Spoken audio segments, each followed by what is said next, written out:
Welcome to Shotgun Sports USA. I'm your host, Justin Barker, and I talk to shotgun shooters from all over the world in every discipline, as well as coaches, gun clubs, target setters, vendors, and industry-leading companies that fuel the sport.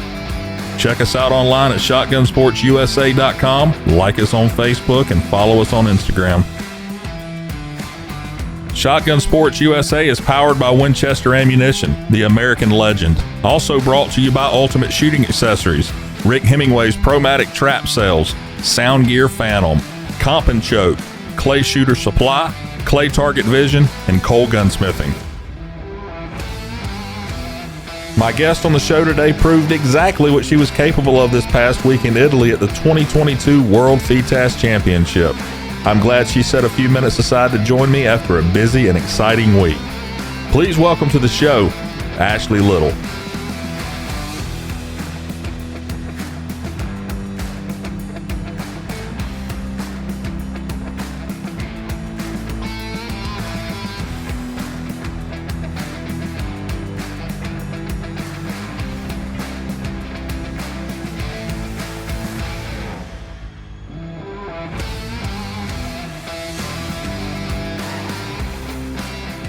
Ashley, welcome to the show. Thank you. Appreciate you having me on. Yeah. How does it sound that you are now the 2022 Ladies World FITASC Champion? Pretty surreal. I always wanted to achieve this. It's just kind of blows my mind that it happened now, especially there's just a lot of things going on in my life outside of shooting that it just, you don't necessarily think it's going to happen, but that's when things happen, when you least expect it. And so it's really, really surreal. I know it was a long week in Italy, and with the difference in time changes and everything else that goes along with being in a different country, you have to be glad that it's over, but you also have to be glad that it happened. For sure. 6-hour time difference for me as an East Coaster. Some of the guys that come from the West Coast, you're tacking 2 or 3 hours more. So it's even a bigger deal. Luckily, I've been fortunate enough to do some overseas traveling, and so I travel pretty well. But as I get older, it's you start to feel a little bit more. Well, congratulations! I mean, it's really unbelievable, the performance that you put on. And correct me if I'm wrong, was the top 3 ladies all from the USA? They were really, really impressive. The USA ladies just absolutely came out and really represented it. Exactly how I expected them to. I think it's so hard to win here in the States because of the caliber of women that are shooting. And, everybody showed that on the world stage. So I'm super, super proud of everybody for doing that. Yeah. And you went over as just an individual. You weren't on the team this year, right? That's right. Yeah. Yeah. It's even more sweet. And I think your parents were with you, right? They got to see it too. They were.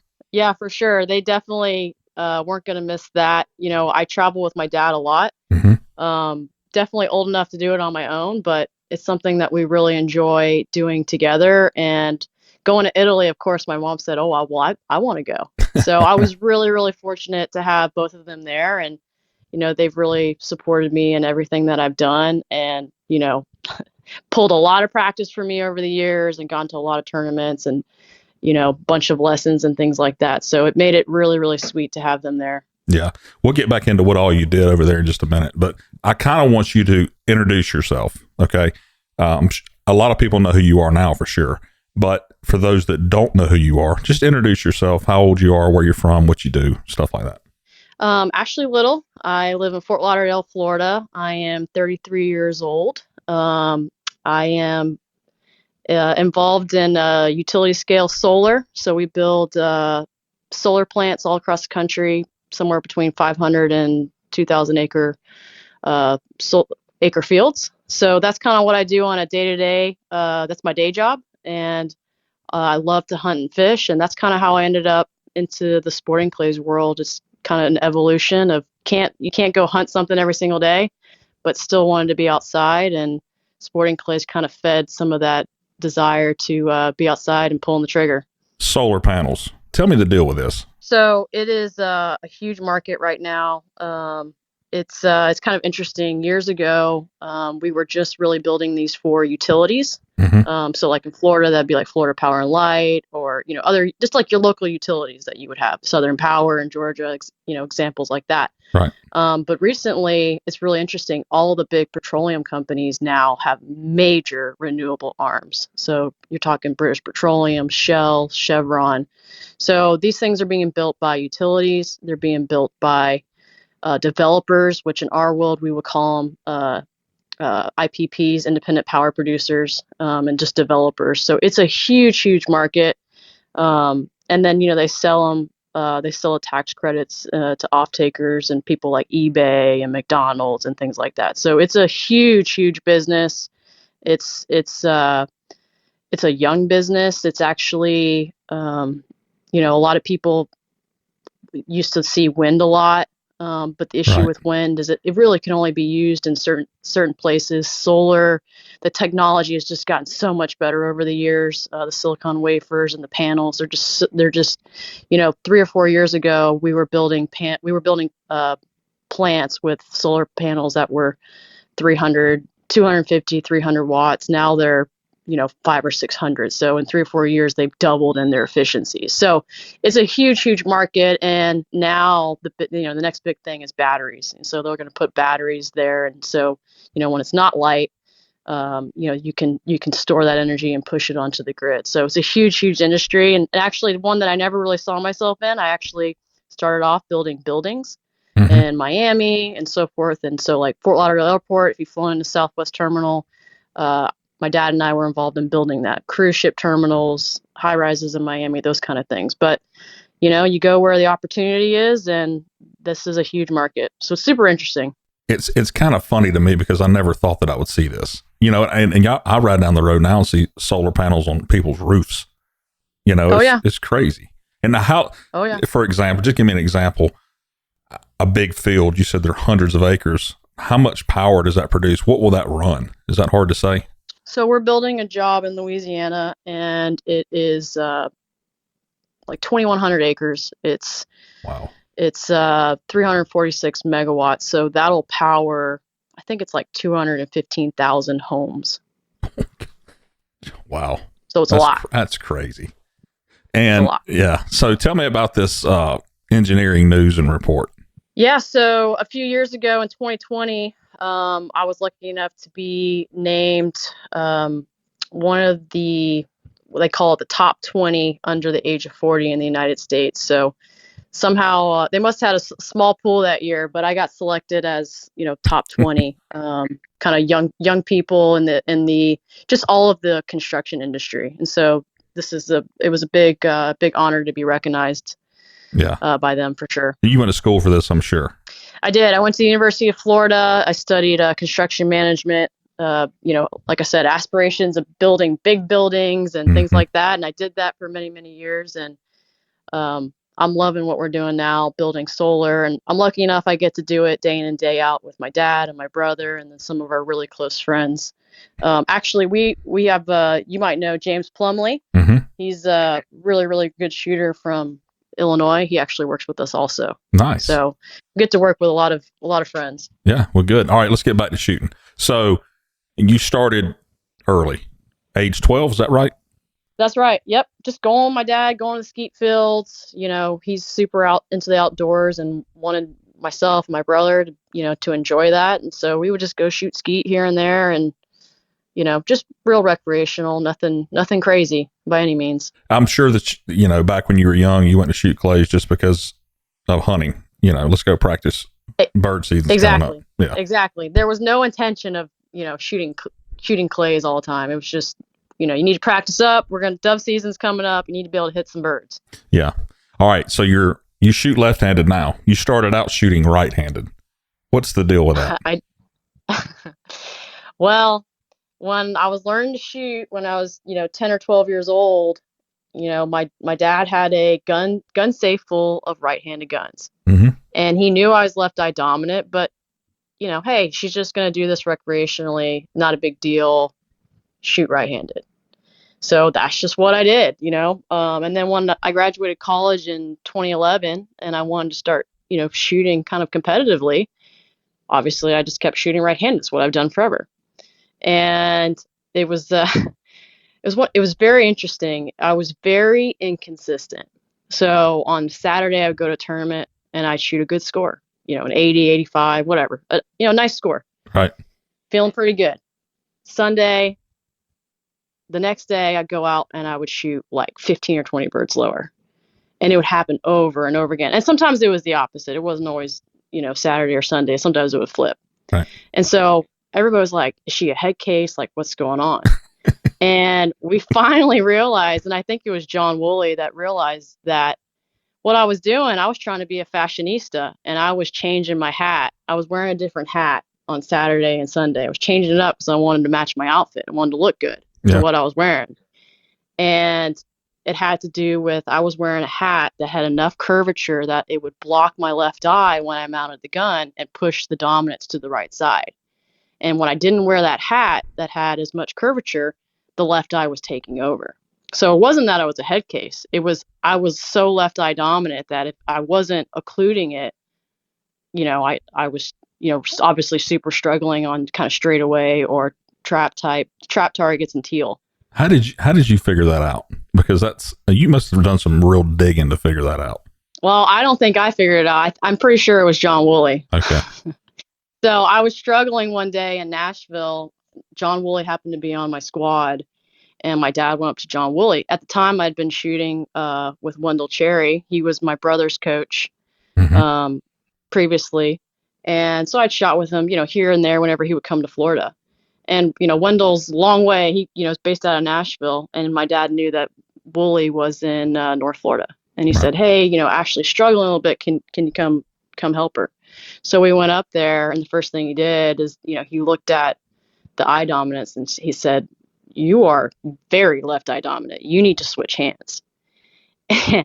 And my dad and I both looked at each other and said, well, that ain't happening. At the time, I'd been shooting pretty well. I'd, won a few things at nationals and, I was having some success, winning a few events here and there. I'm like, you're crazy. I'm not going to switch hands. I'm pretty good the way I am.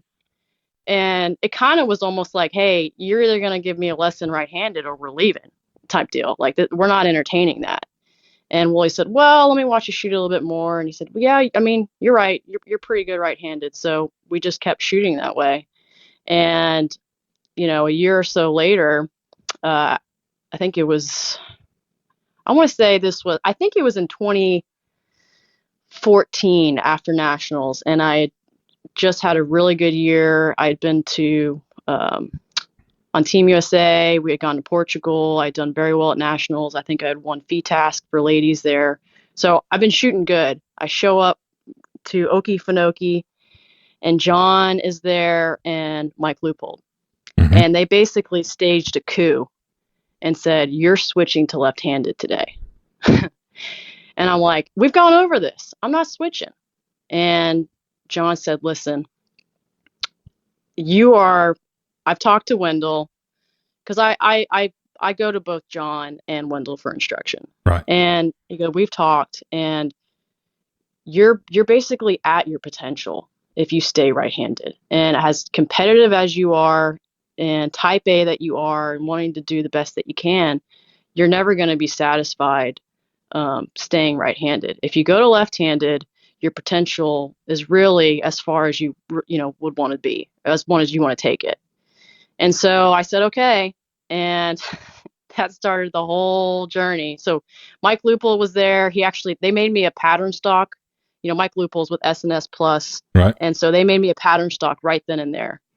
And just started trying to shoot left-handed. And let me tell you, very painful. I tell anybody now, if anybody comes up to me and says, my son or daughter is this dominant, but they shoot the other way, they don't want to switch, or I always tell them, you're better off to learn off your dominant eye. It'll save you a lot of pain and frustration down the line. Yeah.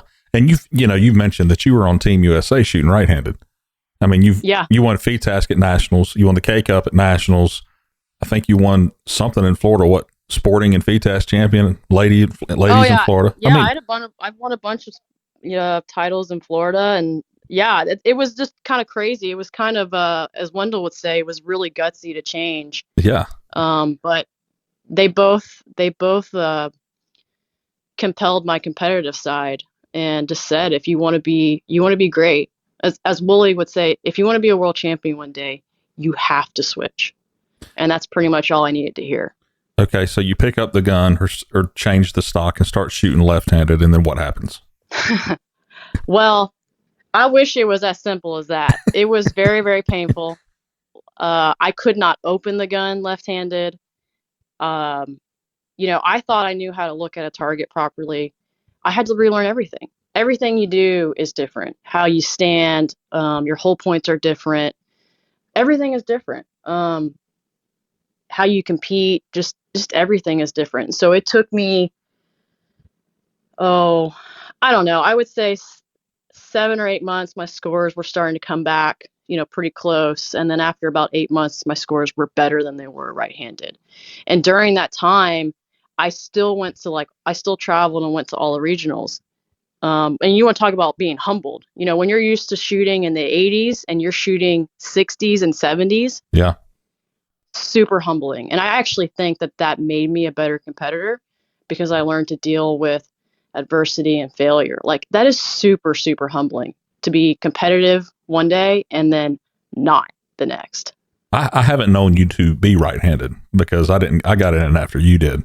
So I've always thought you shot left-handed, which is pretty interesting to me that you changed. Well, if you see me shoot and open the gun, let's just say my ability to catch the shells and hit the bucket because I'm catching them left-handed is not so good because I do everything else in my life right-handed. Yeah, that's interesting. I don't know that anybody would have changed after winning the kind of stuff you have. You were on the PSCA. I mean, people that get on the PSCA, they're pretty good. So then you just go switch left-handed because John Woolley tells you if you want to be a world champion, you got to do it. And guess what? You're a world champion. So let's give John a round of applause for that. Yeah, he was right. I don't like to say that to very many people, but he was right. And, John and Wendell were on the same page. And, John really did a lot of the early work and really building back the fundamentals.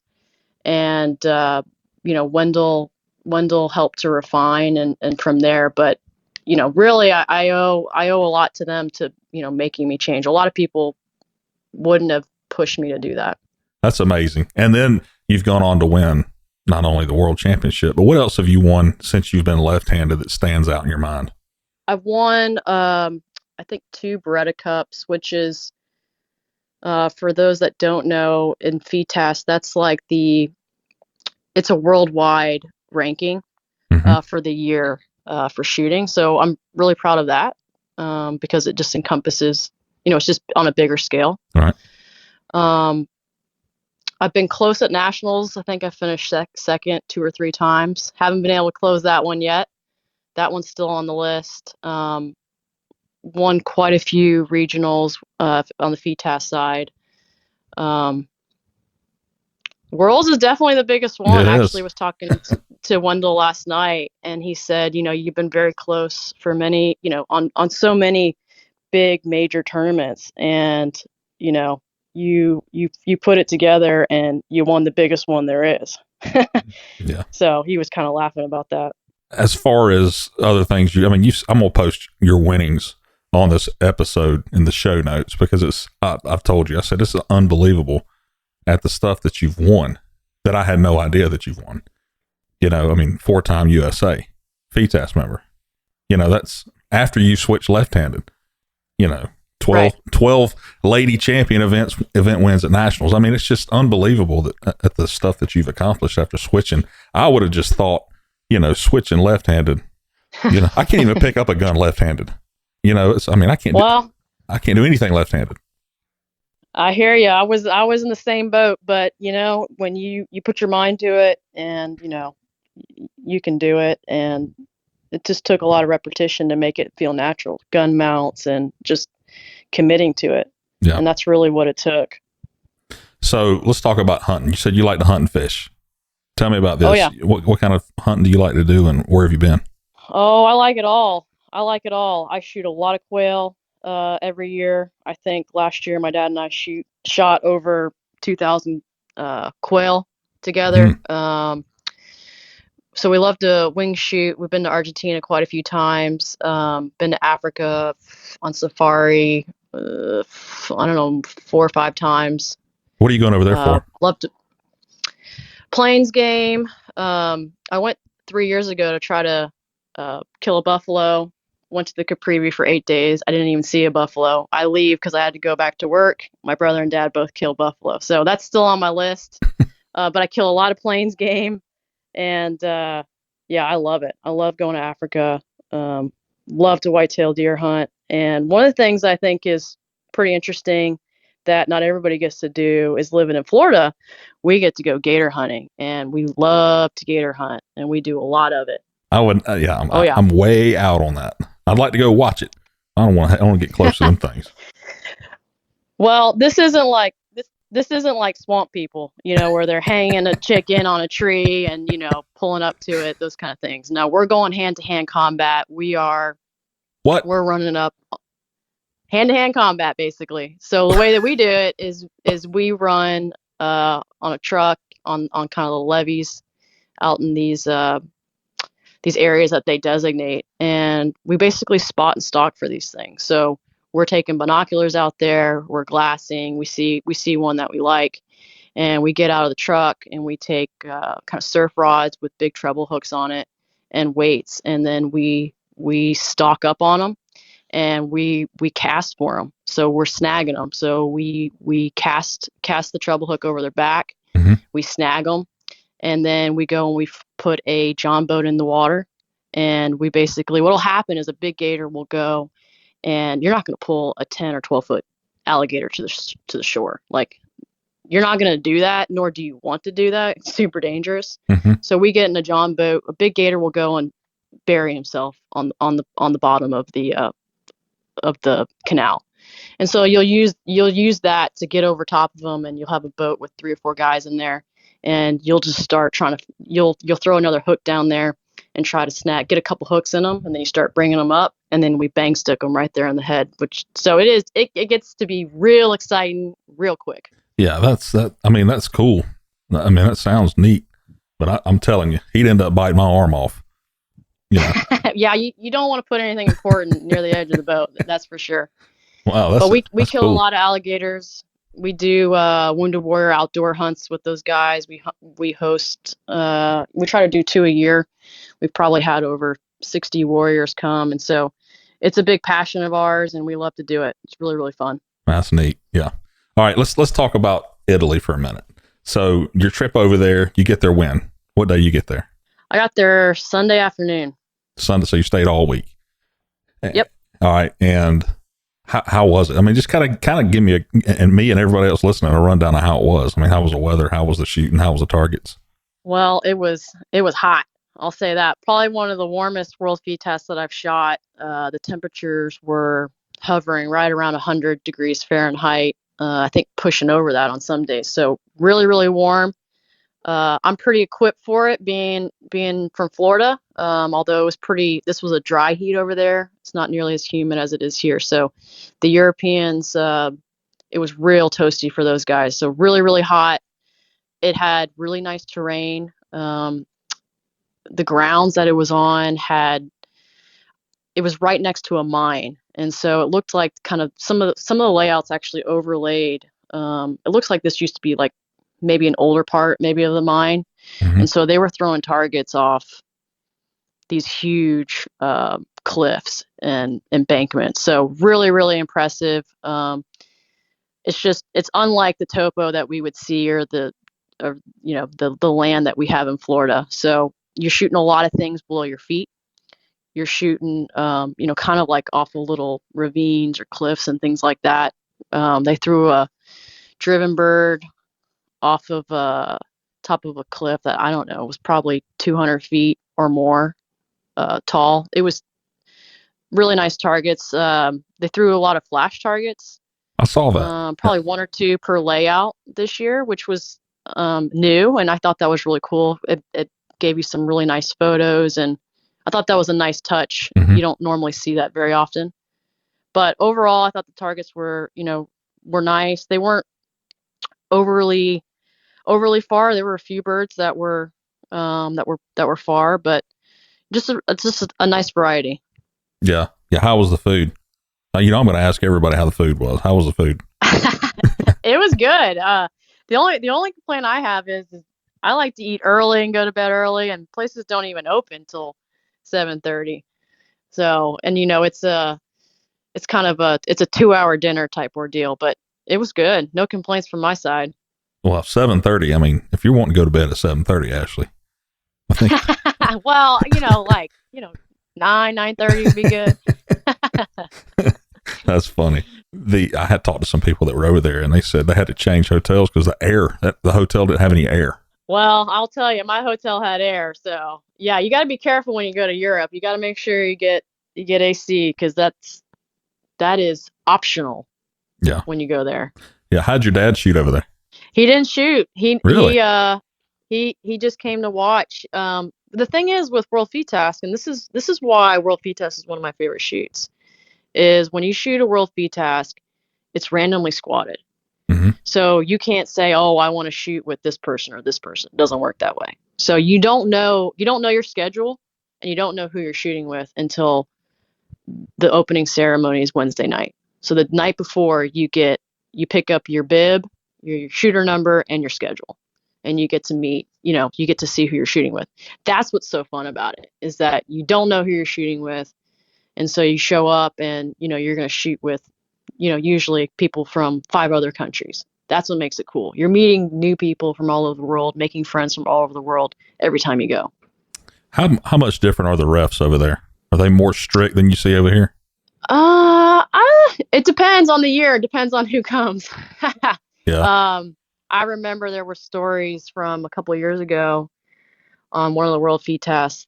Some of the guys were sticklers for the line. You got to make sure when you go over there that you have a line on your vest. One year they were drawing lines on your shirt or your vest in Sharpie. Not chalk, Sharpie. They wanted you to keep it on there, didn't they? But no, I didn't. Nobody in my squad or anything got warnings or anything like that. So no events from my squads. So you leave, you come back Sunday, I guess. You get your trophy. When did you come back? Monday morning. Yeah. So we left Monday morning, got in Monday night. Nice. Now you're back at work, right? Back at it. You bet. Yeah. You bet. So gotta pay the bills, You going to the regional up at Northbrook? I am. Good. It's right around the corner. Yeah. But I think I always look forward to going to Northbrook. I love that club. One of my favorite clubs in the country. Brett does a great job. Always throws great targets. He's not afraid to sling it out there, and I like that. I do too. And every time I've been up there, it's always been everything's been perfect. I say that a lot, but I mean it. I go to a lot of these clubs, and they do it right. So I mean, it's and Brett's for sure. He's one of them that does it right. So what's the next big tournament that you want to get? Nationals, U.S. Open. What is it? Yeah, I want to get nationals. I've been close. I think I finished second like 3 times in the last 5 years. So I'd like to get that. That one's on the list, and I'd like to get a U.S. Open. Again, I finished second a time or two also there. So I'd like to do that. For years, I've always kind of been known. People have kind of known me as, oh, she's a pretty good FITASC shooter. Not as good in the sporting, but I worked really hard in the last year or so to really improve that. And so I really want to get a big sporting win. I don't normally ask people this, but tell me, what are you shooting? A Blaser? Is that what you shoot? I shoot a Blaser, yep. Yeah. Mm-hmm. What ammunition are you using? Whatever I can get, really. I like to shoot a shell around 1250. Not crazy. I don't need something super fast or anything like that. Just kind of middle of the road. You shoot 1 ounce all the time, I'm assuming. Yeah. Yeah. What do you think about the Winchester Ladies Cup? I think it's great. I think the support's amazing, and I hope that people see the women in the sport, and it encourages others. I think it's great when you see things like in Florida we have the Honey Bells, which is introducing other women into getting them comfortable with shooting. I think it's great. I think it's there's a lot of room, and I love it. The competition has just gotten so much stronger over the last couple of years. It's making everybody elevate, and so I think it's great. Well, Ashley, I appreciate you coming on. I appreciate you spending some time with me, and congratulations on your win. No, I appreciate it. I appreciate you having me on, and it's listened to the show for a long time, so I really appreciate it. Yeah, and I'll see you at Northbrook in a couple weeks. You bet. You bet.